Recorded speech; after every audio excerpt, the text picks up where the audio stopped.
Utah Jazz make a blockbuster NBA trade late Saturday night. Sports reporter Erica Herskowitz. Luka Doncic now joining LeBron James in Los Angeles, and Anthony Davis teaming up with Kyrie Irving in Dallas. It also reunites Doncic with Lakers head coach and former Mavericks teammate J.J. Redick. Evidently, Dallas was motivated to move Doncic because of concerns over his conditioning. At the Grammys, Jimmy Carter wins a posthumous award for narrating an audiobook for Good evening, ladies and gentlemen. Welcome to another edition of Straight Talk. I am your host for the next hour. Excited to be with you as we talk about some of the things that are going on in this world, and some things just don't make any sense. We have with us in the studio my sit-in producer, that is Miss Yvonne Daniels. Yvonne, why don't you give a shout out really quickly?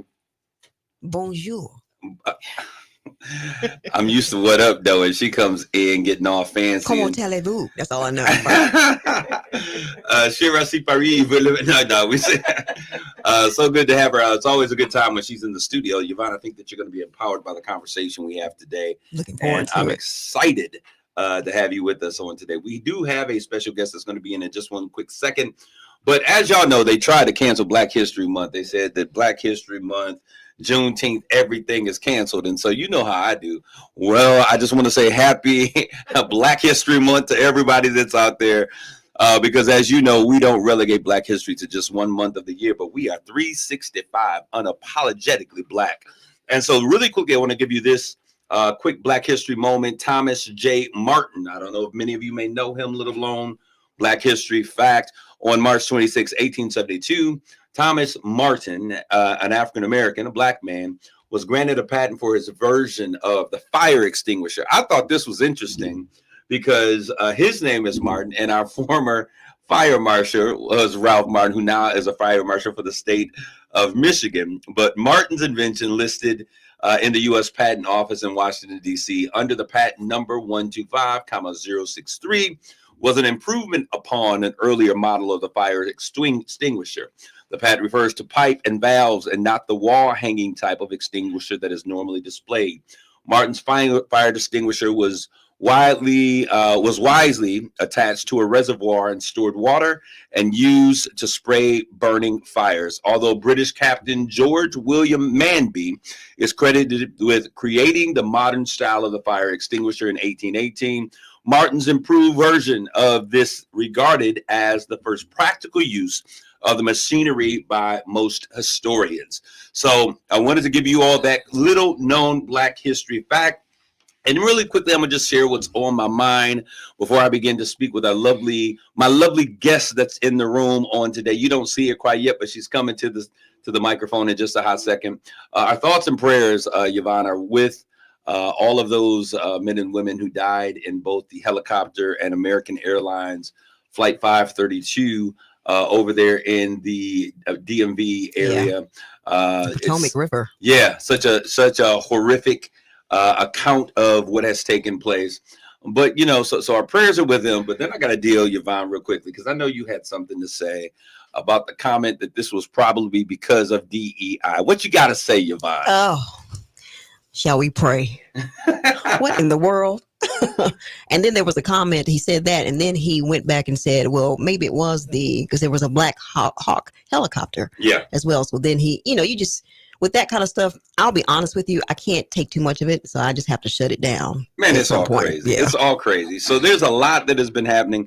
I have a great show that's carved out. I don't want to take too much time from those individuals that are with us today, but I told you all there was trying to be a cancellation of Black History Month and all other racially motivated holidays by the federal government, cancellation of DEI and revocation of funds for those who refuse to cancel it. A pause on federal spending, which we're going to talk a little bit. We have our U.S. Congresswoman coming in today to be a part of our conversation. And then lastly, that pause, as I said, to stop Black History Month. All that stuff is hogwash. But I have in the studio with me, we're going to get back to some more common sense things. And some of you are probably looking and saying, yo, where's Bishop Coleman? I thought he was coming back. We're going to bring him back because I did have the Congresswoman. She reached out and we had her scheduled for a couple of weeks. We're going to have her in today. But he will be back. We're not coming back next week, Yvonne, because it's Super Bowl Sunday. Ain't nobody trying to hear us talk. So we will be back after Super Bowl Sunday. But I'm bringing into the stream, if you look, you see the beautiful Nicole Liggins. How you doing, Nicole? I'm great. How are you? Nicole, is this your first time on Straight Talk? It is my first time on Straight Talk, Kareem. So I'm so glad to have you with us. They have something amazing going on. Many people don't know all of the hats and the things that Nicole is doing in the community. She is a force to be reckoned with. I asked her because she does so many things. I was like, what's your jam? Like, what's your thing? What's your gift? She's like, I don't know. We're just going to, I just get it done. And that is what I know about Nicole. Not only do you get it done, but if you're doing it, it's going to be done right. So here we're talking today about the 3-on-3 Unity Basketball Classic at the Dow. So I need y'all to just open your ears real quick. If you have kids and they have not heard about the 3-on-3 Classic going down, this is your opportunity. And we're talking with the lady who has the plan. She is the lady who is the planner and the one who takes action. Nicole, tell us a little bit about what's happening.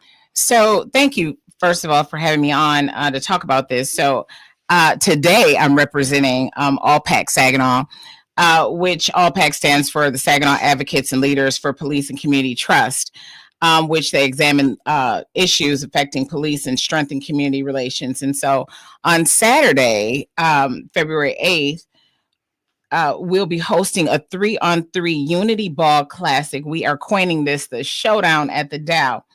And youth grades 3 through 12 will have the opportunity to play basketball at the Dow Event Center. And we are covering up the ice with hardwood. We are bringing in the rims. And listen, this is an opportunity for them to really showcase their talent in the bright lights. And, you know, the first responders will also have a bracket. And, you know, this is really a time for our community to come together. And, you know, I heard you earlier talk about DEI and some of the other nonsense that's happening out here. And listen, we are a community. We're a strong community, and we can really come out and show ourselves as a force, which we are in Saginaw. You know, we're resilient here. And I am urging everyone to come out. You know, we kept the registration fairly low. It is $80 a team, but what I will tell people is we have so many sponsors who have stepped up to the plate that if there are youth that really want to be a part of it, but they're saying, hey, you know, we don't have the $80. What can we do? Well, what you can do is you can go to allpacsaginaw.com, shoot us an email, allpacsaginaw@gmail.com. I'm sorry. And shoot us an email and let us know you're interested. We have people who want to sponsor teams. And so it'll be free. You know, hey, I think this is great. And I want to talk about that. I want to back up just a little bit. You were referring to All-Pac, and All-Pac is it is a collaboration between community and law enforcement. Absolutely. And so I want to kind of key in on this because what you're doing, this is community violence intervention. This is gun violence intervention. This is making our community safer. And the reason I wanted to say that is because it's important for us. Many times we think that the only way to do gun violence is that you got to be in the streets, you got to be looking under, right. You know, but whenever we do something and we bring people together in the community and we have a good time, every good day that we put on the boards is one day that there is no violence. Right. And so giving young people something to do, a way to burn off some of that energy is one of those great ways. I want to ask you, why was this important for you to have it, and then have it the magnitude that you're having it at the Dow? So let me say this. You know, this is not just all me. I want to say that this was, you know, Bishop Larry Camel, who is the co-chair of All-Pac, came to me and said, look, there's this grant I'd like for you to help with. And so I agreed to help with it. And we wrote this grant. But one of the things that I spoke with him, I'm so passionate. I work with kids all the time. And I know that, to your point, when we talk about involving children, kids in Saginaw just don't have anything to do. That's right. And I feel like we don't honor them when some of us do. You know, we don't have the resources to really do the big things we want to do. I'm telling you, this thing is going to be big. Y'all going to see on Saturday. Y'all going to be like, what? I mean, it was quite an extensive thing to cover up the ice with hardwood. We had to bring in a company from New Jersey to do that. That's not cheap. Because you're not talking just about one court. You're talking about creating an atmosphere, I believe. There'll be a few courts because of the fact that you can only get so many regulated courts. Right. So there'll be a few courts, but we have a bracket set up where each team is promised 3 games. Okay. And we have a winners corner. So we have trophies. It is a tournament. The kids will get a t-shirt and a backpack for registering.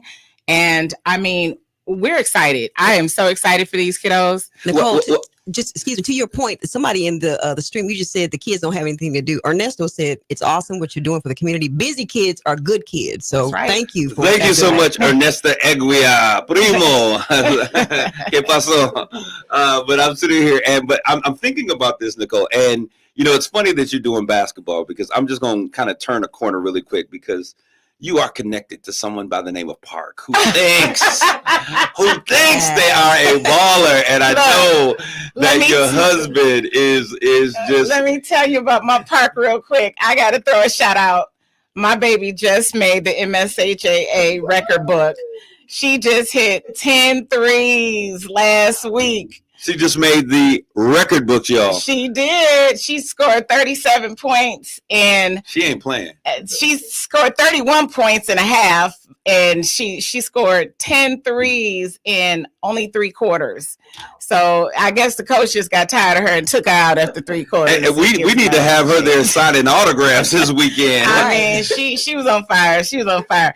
So she won't be playing. I don't think her coach will release her to play. He don't want her to get hurt. But she will be there helping. And I think that's good. And I think that for young girls to be able to see she's breaking records. That makes her a superstar among so many young women.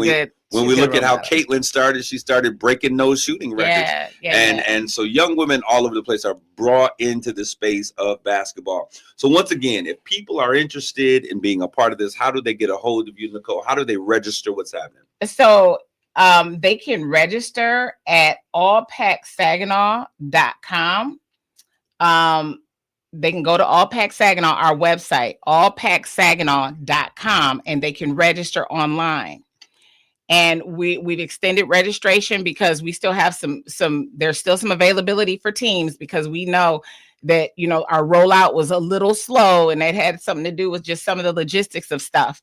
But we are on and popping. And we have a lot of teams that are rolling in now. The word is out. And so people are getting this in, and we are excited. We are excited. And I just want to say this real quick. I just want to send big thanks to our Congresswoman, Kristen McDonald-Rivet.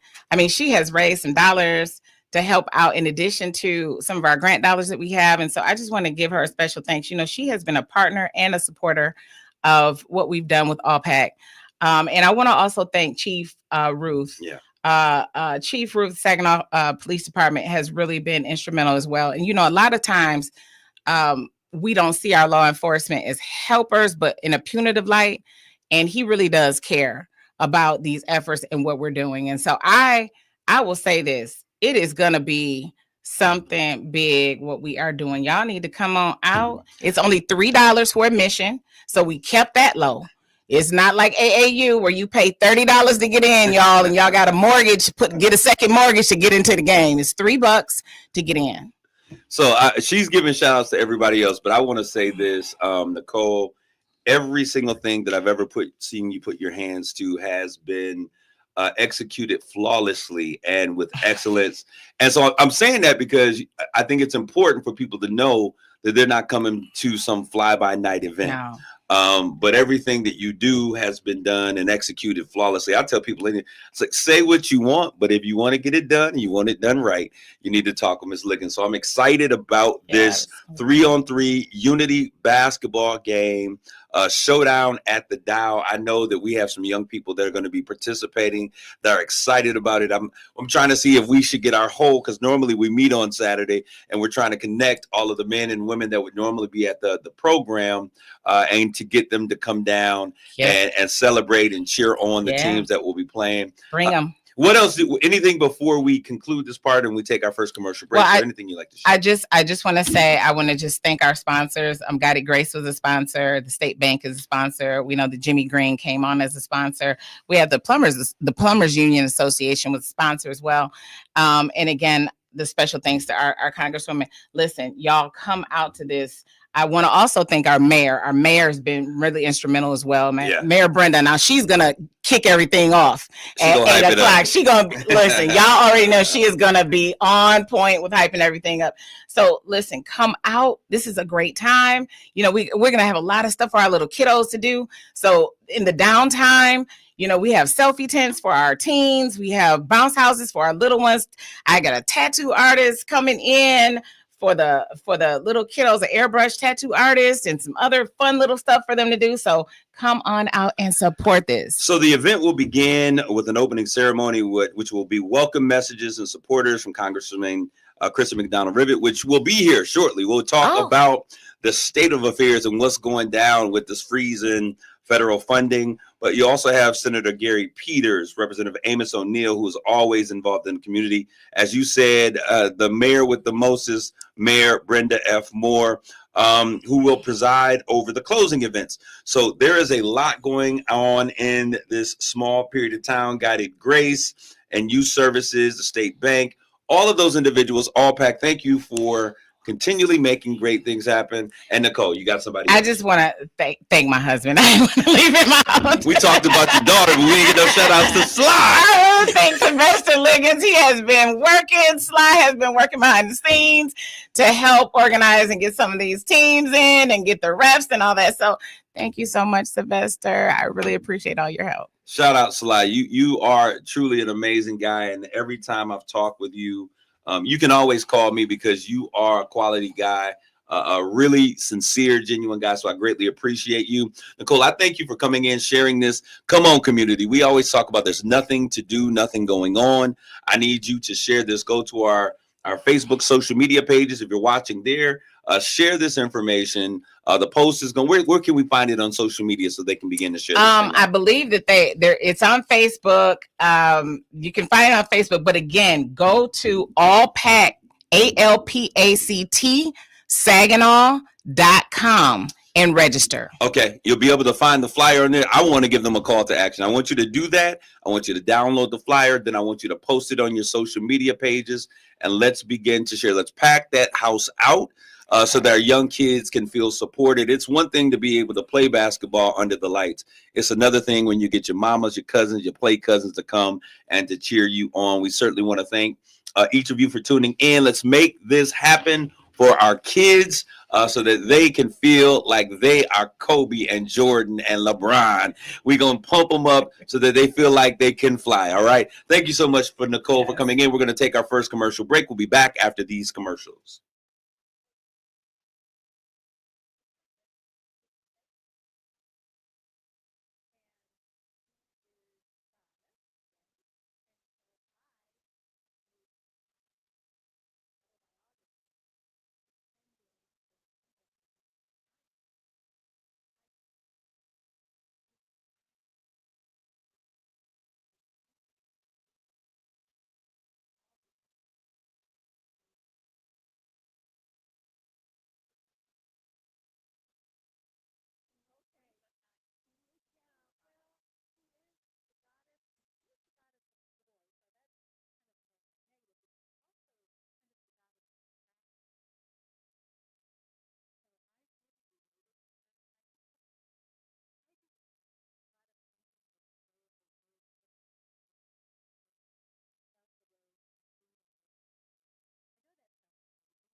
Okay, ladies and gentlemen, we're back here with more of Straight Talk. And have you noticed the faces have changed inside of our CVO stream?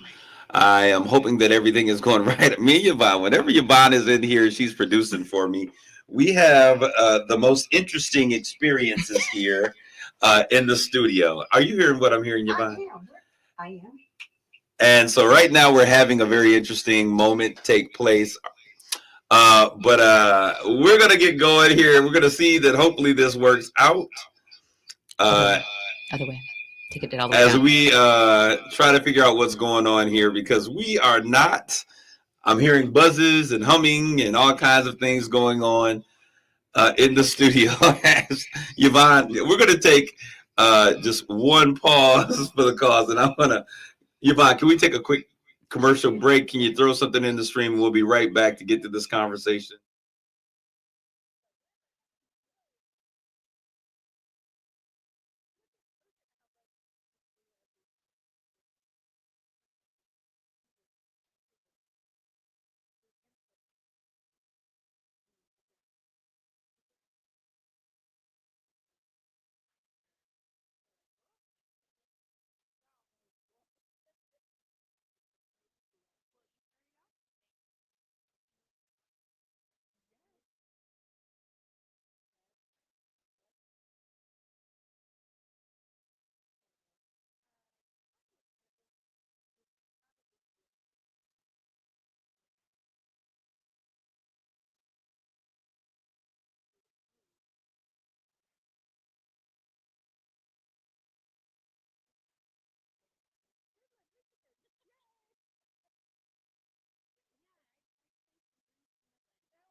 This is Kareem. We're back with Straight Talk. Now we're cooking with hot grease. Before, I think we were going to have a bit of a challenge, but we're here today with our Congresswoman of Michigan 8th, none other than our friend Kristen McDonald Rivet. So welcome once again to Straight Talk. Hey, how are you? It's good to be here. I'm glad that you are here. One of the things that we were saying before we came on air is that I appreciate the fact that you do what you say you're going to do. And so that has been my track record with you, that whenever you say, hey, I'm going to do this, that's what you do.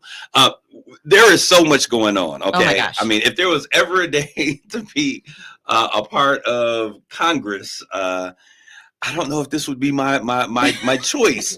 So I just want to give you a second to really kind of frame. There's been a lot that has happened over the past 2 weeks. Yeah. Coming in like, remember the Tasmanian devil in the past? Yeah, Going crazy. So how are you keeping your head above water and not getting dizzy by what I call the lightning warfare that we find ourselves experiencing? Yeah, there's a lot that's happened since 2 weeks ago, Monday, right? The flurry of executive orders, what we're starting to see, these really, shall we say, unique selections for cabinet spots, really vile pieces of legislation that are moving. It's been, it has been a really heavy time. I have to say, this is the first time I've ever had a new job where people felt sorry for me in the first 2 weeks. But, here's the reality of it. People are scared. They're really scared. And, we have seen executive orders that feel really hate-based, a good chunk of them unconstitutional. We are starting to see, there was a memo that was issued from the Office of Management and Budget last week that shut down all federal funding. So for a long time, the portal was closed where you could see reimbursements from Medicaid. You could Head Start classrooms were closing. They were calling into question things like education funds, breakfast and lunch for our kids in our schools. All that stuff shut down. Huge chaos. Everybody was frightened. Well, we managed to fight it by going to the courts, and we created enough noise and made it hard enough that they rescinded the memo. But it doesn't mean that the agenda has stopped. Okay, so that's my concern. When we look at this, and we were having this conversation before we came on air, many people like myself, like, oh, this is unconstitutional. There's no way. There has to be, there's 3 branches of government for a reason. So there's no way that he can stop this funding. But in essence, you can't put funding that is a lifeline for people on a pause. So where are we? Some of it he can, some of it he can't. Yeah. Right. The idea that it's unconstitutional, so there's no way it can get done, I think is too simplistic of a way to look at it. Absolutely. Right? So Congress says, here's a chunk of money, and it's supposed to be used, for instance, for, let's say, community violence intervention, or this is a chunk of money that's supposed to be used for reading programs. The president can't say, he should not try to say technically that you can't do community violence prevention. What he can do is pull back all money that hasn't been spent in the name of the deficit. He can also point to certain kinds of programs within the big bucket that Congress appropriated and say, we're going to do these and not these. We're going to move money to southern states. We're going to, in fact, the new director of the Department of Transportation just issued guidance that said preference for all discretionary grants, which is, most of what comes out to help fund our bridges and our roads and all of those sorts of things, preference will be given to states with climbing marriage rates and birth rates. Wow. So that's not unconstitutional. It's not unconstitutional. We got to fight it, but it's not unconstitutional. We were having this conversation, and the station here was connected to an event that was going to take place. That was really one of those, when we look at Black businesses that are taking place here during COVID, they were the ones that were most highly impacted and affected by the COVID shutdown. A number of those, but I think the number was like 30% of them never even came back into operation or received the support that they were needing during that time. And so there were some things that were coming, and the idea was to give training and equity but it was for Black businesses, right?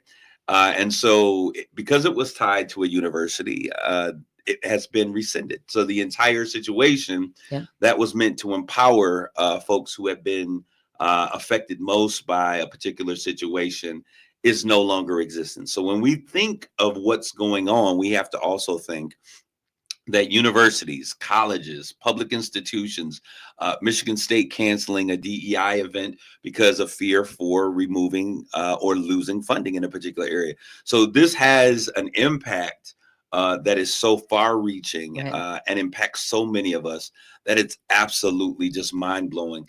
But I want to kind of stroll backwards just a little bit. Let's backpedal, because how have your first days?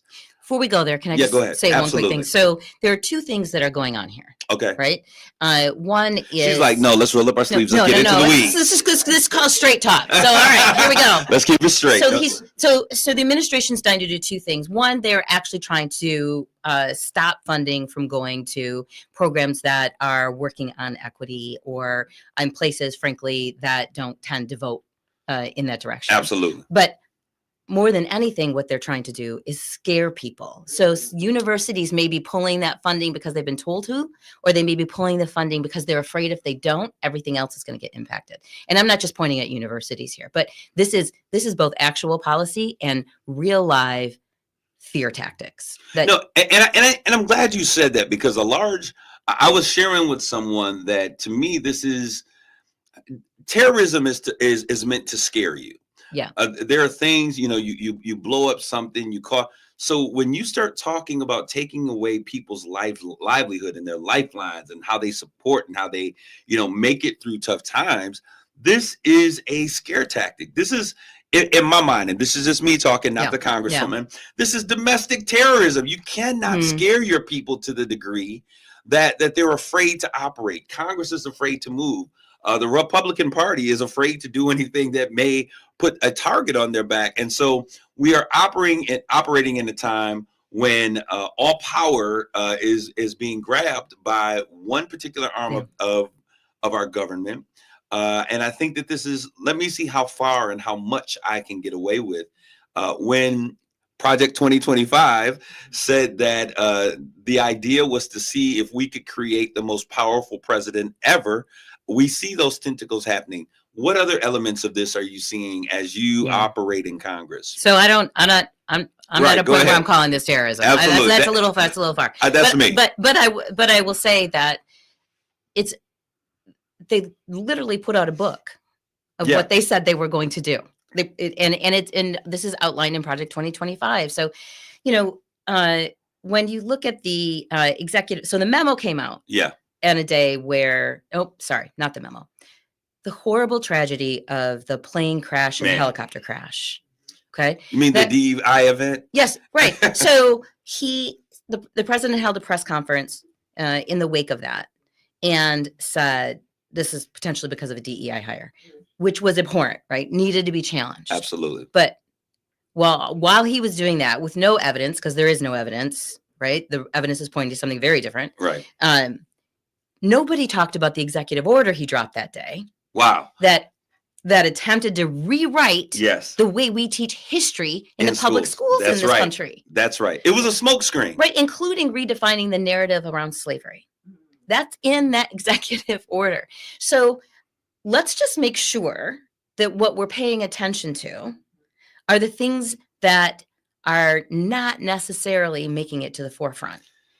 It's got to be both. Absolutely. It's got to be both. Absolutely. So, right now we are in a state I would call national crisis with our reading scores. Yes. With our reading scores, right? Absolutely. A third of our 8th graders not proficient. That is an economic, a moral, and every kind of crisis you want to call it. But we're going to talk about DEI in our schools in an executive order. So there's no actual finger pointing when it comes with the proposal to defund and eliminate the Department of Education. And I think that what you're saying is very clear, because many of the people that are probably in our audience that are listening, like you said, it went under the radar. So let me create havoc here. And the news cycles are going to cover, he's anti-DEI. He said that this was happening. when in fact there are executive orders that are trying to whitewash history. And Quite literally. yes, literally. Yeah. And anything that references either a positive or a negative, saying that Black people were adversely dealt with during this period of time in American history, which is American history, has to be removed. And so I think it's dangerous whenever we find ourselves as revisionists to history and we're not retelling that story the correct way. Yeah. So I guess the thing that everyone's wondering, when we look at everything that's taking place, when we look at what they consider a mandate for the foolishness, because the thing that we're missing out on is that the people that were most impacted by these federal dollars are a number of are really largely his own constituents. We're talking about. Well, we're all his constituents. Well, that's true. I mean, let's not forget that. Absolutely. Let's not forget that every person in the You're 8th absolutely congressional correct. district is my constituent, whether they voted for me or not.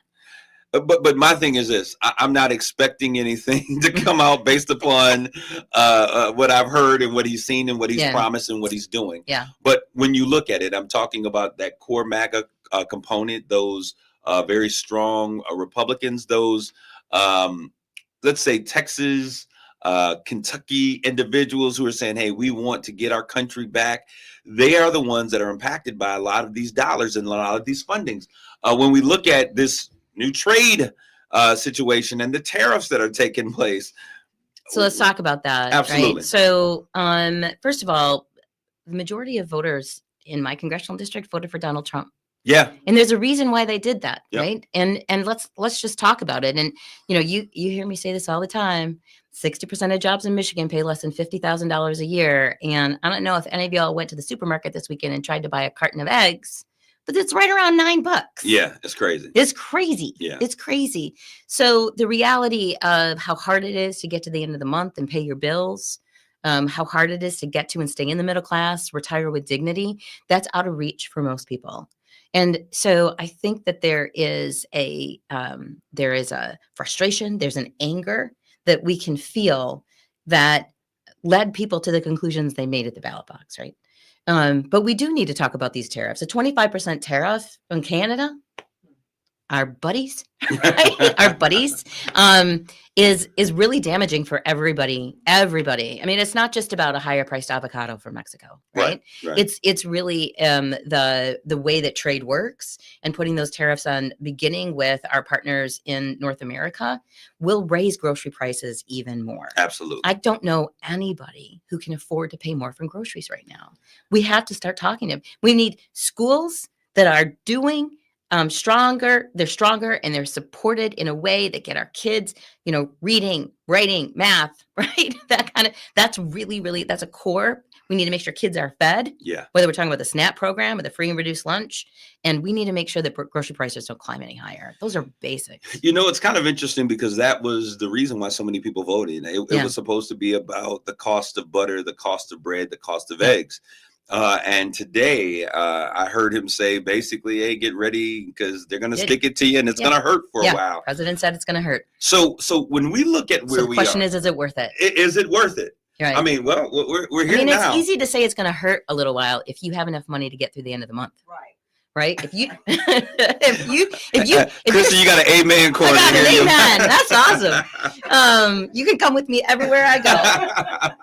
But if you already couldn't buy eggs and the price triples, right? Now that is because of the avian flu, but milk, flour, maple syrup, right?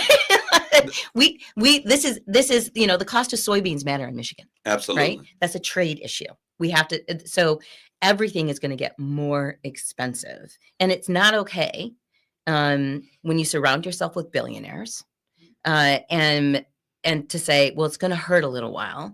Well, where's the relief coming? Because the tax package that they want us to pass is going to benefit people who make more than $400,000 a year. Also not worrying when the price of eggs triple. Yeah. It's we need to actually, there's a very big difference between what was said on the campaign trail and what's actually getting implemented now.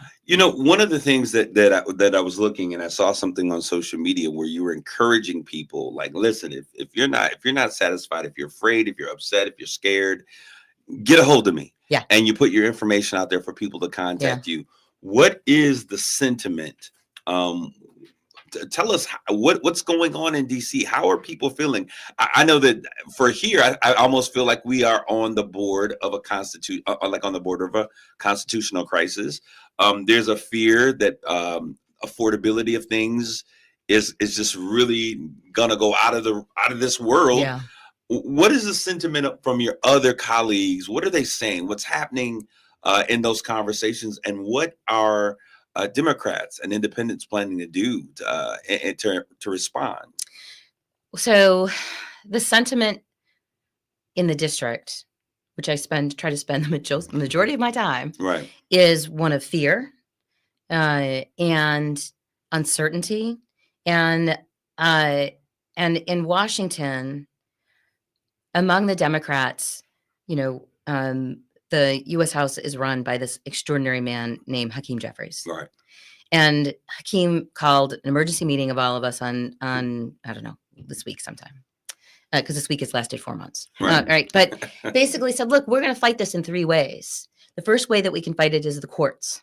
So there are a lot of things that are happening that are unconstitutional or not legally allowed, and we will challenge that in the courts. And we saw that last week when we won. Right. Okay. The second way that we can fight this is through the appropriations process and through the process of basically just moving legislation.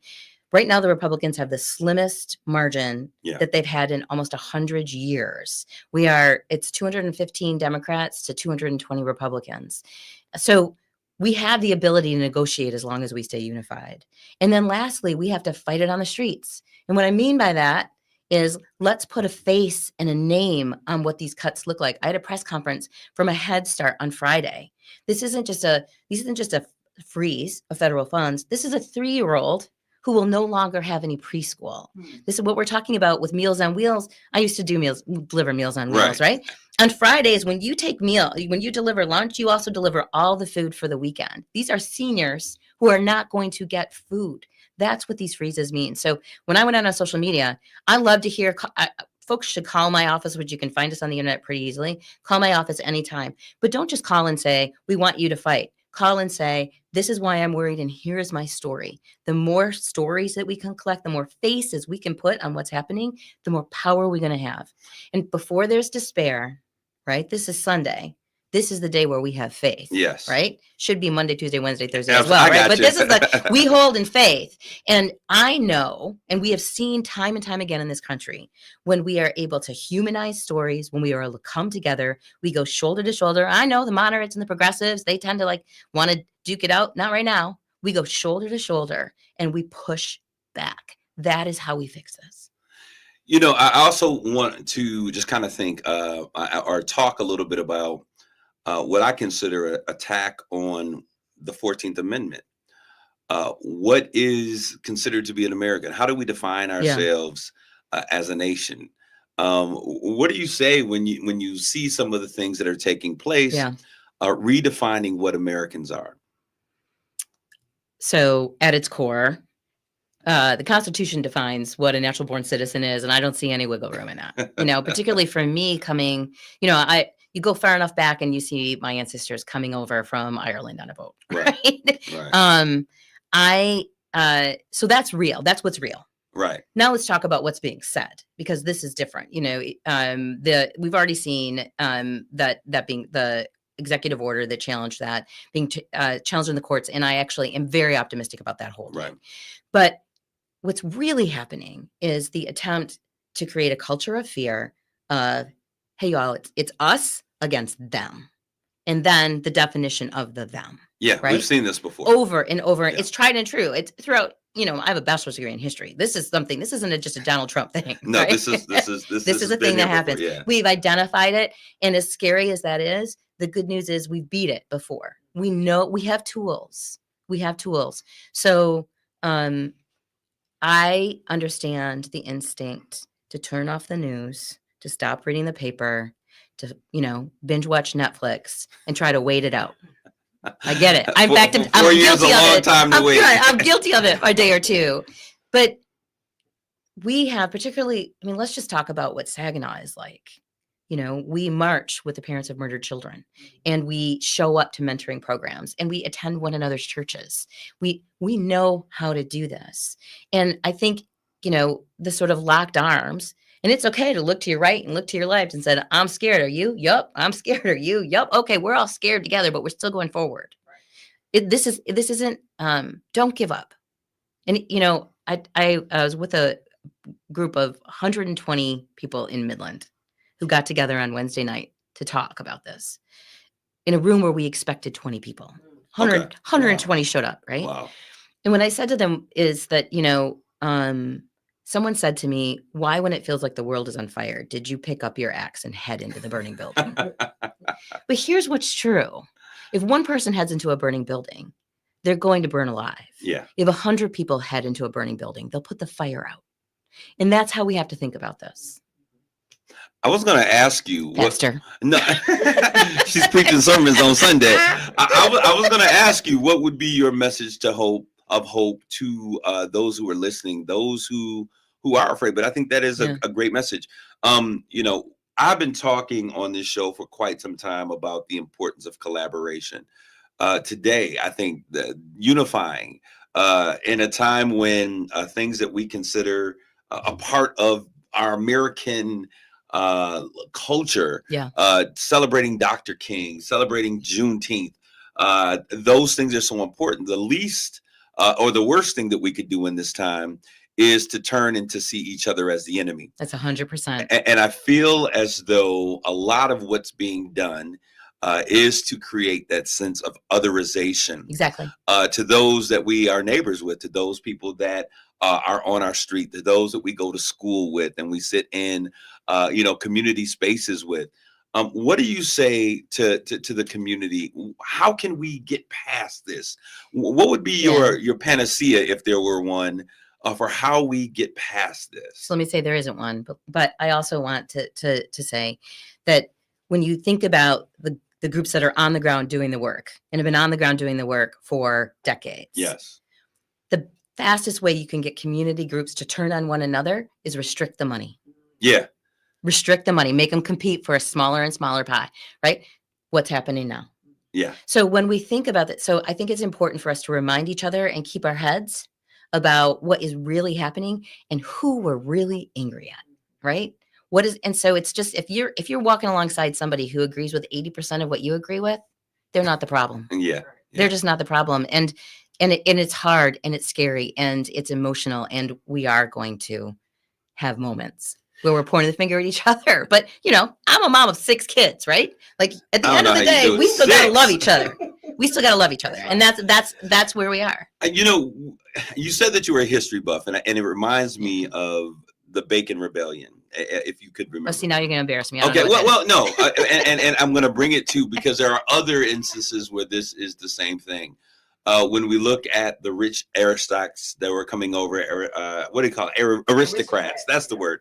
The rich aristocrats that were coming over during the colonies and all of this stuff at the time, they were trying to figure out how can we, get everyone to agree to kick out the natives that were here. And so, and without the slaves who were here and the free blacks that were here. And so what we did is we will empower those indentured servants and those working class white folks that are out there that are supporting this effort. We'll let them know that you're better than they. Mm-hmm. And so we divide and conquer by giving people the understanding that they're taking what you deserve. And so as you were talking about restricting the pot, they're taking what you deserve and you're better than them. Yeah. And so that way you get those who are working, who are in the same situation with the natives, who are in the same situation with the slaves, who are in same situation with the blacks, to agree to work against their interests with someone else because they have been otherized. Yep. So as we are looking at where we are going as a nation, there's one thing that I want to talk about before we get off of here, and we don't have a lot of time, but I want to talk about the response to of corporate America to a lot of the bullying that's being taken place. We're looking at companies like Walmart and Target and all of just kind of rescinding their DEI policies. But then there are other companies out there, I believe Costco. And Dow. I saw Tiffany Terrain, who was out there from the Dow Chemical Company who are doubling Yeah, down God love Tiffany Terrain. and saying that we are not going to change, that we're not. How do we send a message? There's been a lot, hey, we boycott, we do this. What do you think is an effective way to send a message to corporate America that we don't like your reversal of these policies? Well, this is America. So in the U.S., we send our best messages through our pocketbooks. It's through our pocketbooks. But, I would really, I think it's really important that we are trying our best on our side to turn down the heat as well. Yeah. So that it's been 2 weeks. I think that it's important to do good old fashioned organizing around sending letters and pushing, making sure that if we have a choice of where to spend our money, we're spending our money in places of companies that have our same values. But also, we cannot survive as a country if we decided that everybody who voted for Donald Trump is our enemy.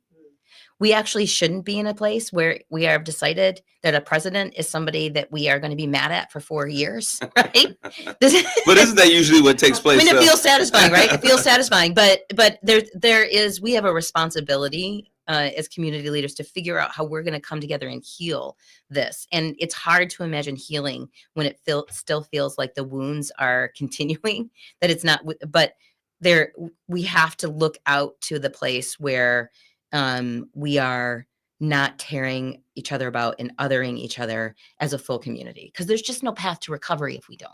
Yeah. I'm listening and I'm looking in the social media stream, and you have one of your constituents. I think they saw one of your commercials and they said, I would drink a beer with my congresswoman any day. Shout out. We're going to do a little bit of something over the summer, so you'll probably have that opportunity. All right. Shout out to Ernesta Edwia for that comment. But right now, what is it that you need from your constituents, from Michigan 8? How can we support the work that is taking place? I would imagine that the plan is yet being devised because so many things are happening. Yeah.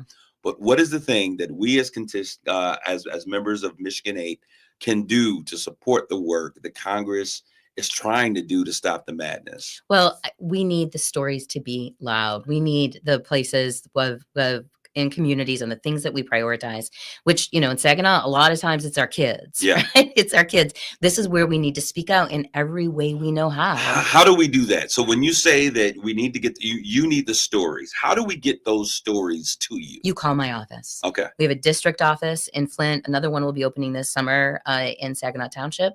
Call my DC office. There's a place where you can even go to my website and just put in a message if you don't want to talk to anyone on the phone. Diva Patel, who is the person who answers my phone in Washington, she's going to kill me because she's going to be busy tomorrow. But we need the stories, we have to mobilize, and sometimes we got to protest, and sometimes we got to march. Okay, I love this. Thank you so much. How are we doing with time? Are we good over there, Yvonne? We're going to be wrapping up. We got a couple more minutes. No, actually, we're done. Oh, we're done. We're done. We certainly want to thank Yvonne Dan. She's the afternoon girlfriend. Her time has expired because she's on the weekend. I cannot wait till my producer is back.